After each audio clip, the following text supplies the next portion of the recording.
On today's episode of You Asked, which TVs won't cause eye strain and migraines? What's the biggest, best TV you can get for $1,000? And streaming device versus TV. Welcome back to the channel, everyone. This is You Asked, the show where we answer your tech questions. If you've got something you want to know, send your question to youasked@digitaltrends.com.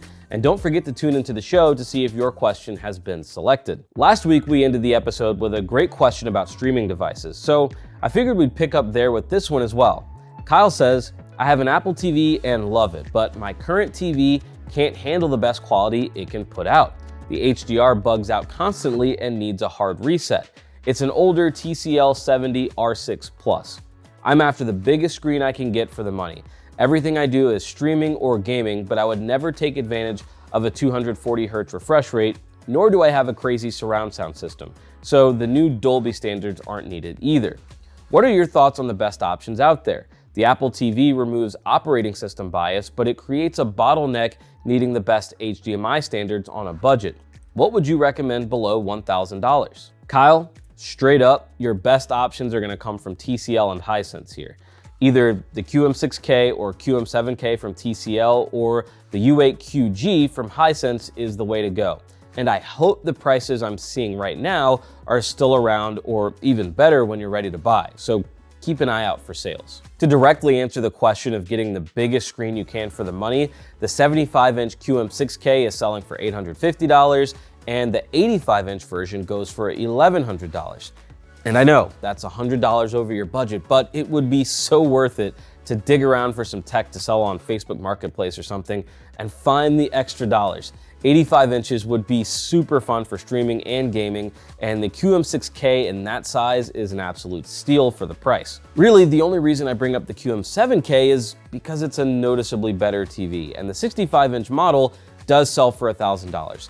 It's giving up a good bit of screen real estate compared to the 85-inch QM6K, but I just wanted to float it out there just in case. The same goes for the Hisense U8QG, which is actually even better than the QM7K. It continues to sell at a very competitive price at about $1,100, and it would be pretty hard to pass up if you changed your mind to prioritize brightness and contrast over size. Regardless, Kyle and anyone else watching this in early November, check the prices now and continue checking them over the next month or so as holiday sales come in. And honestly, even if you're watching this into the new year, I'd expect to continue seeing discounted prices. So happy hunting, everybody. Mr. Sal asks, are TV apps such as those running on LG, Samsung, and Sony TVs optimized to perform better than similar apps running on devices like Fire Stick, Apple TV, or Google Chromecast? In other words, does it look better when I use my TV to watch Netflix, YouTube, etc., compared to streaming said apps from a device that's connected to the same TV? I think in terms of what matters, you won't see much difference, if any at all, in the actual content.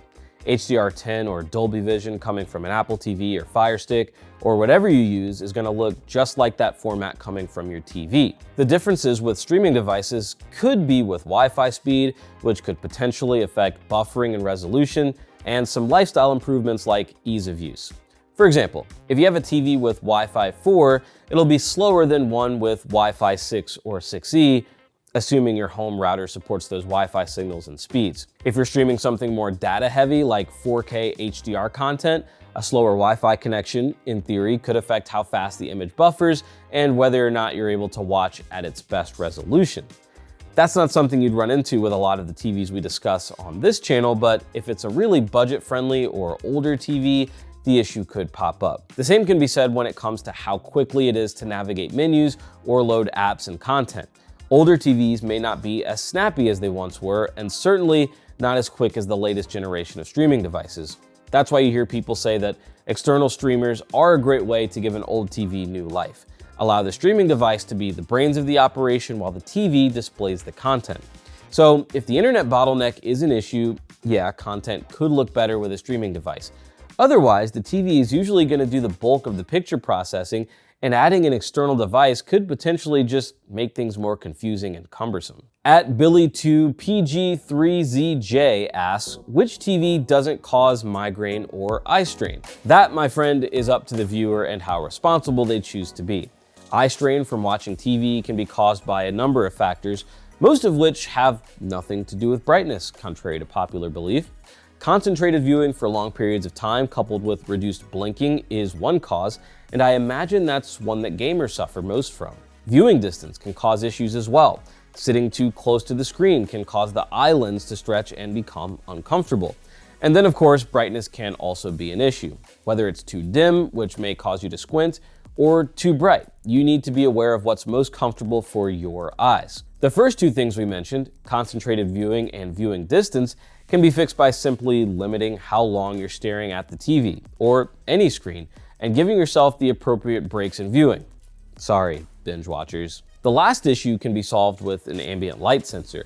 These help the TV assess both the amount of light in the room and color temperature and make the necessary adjustments that are going to be most comfortable or appropriate for your eyes. Something you might try is letting that ambient light sensor that's probably already built into your TV do the work to get an idea of how bright you should run your TV. And if you want to make adjustments from there, go for it.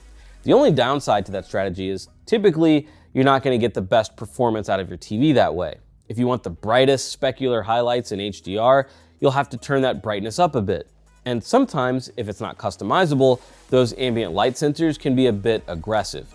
If your TV is constantly changing the brightness and color temperature while you're watching, it's probably not the most fun viewing experience. Point being, lots of TVs could and should be appropriate for viewing, even if you're more at risk for migraines and eye strain. Just make sure to pay attention to your settings. That's it for this week, everyone. We really do appreciate all the questions. Keep them coming to youasked@digitaltrends.com, and we'll see you again soon. Elevate your smartphone with the Digital Trends app bundle. 17 premium apps in one plan. From productivity to entertainment, it's all here. Start your free trial today by clicking the link in the description.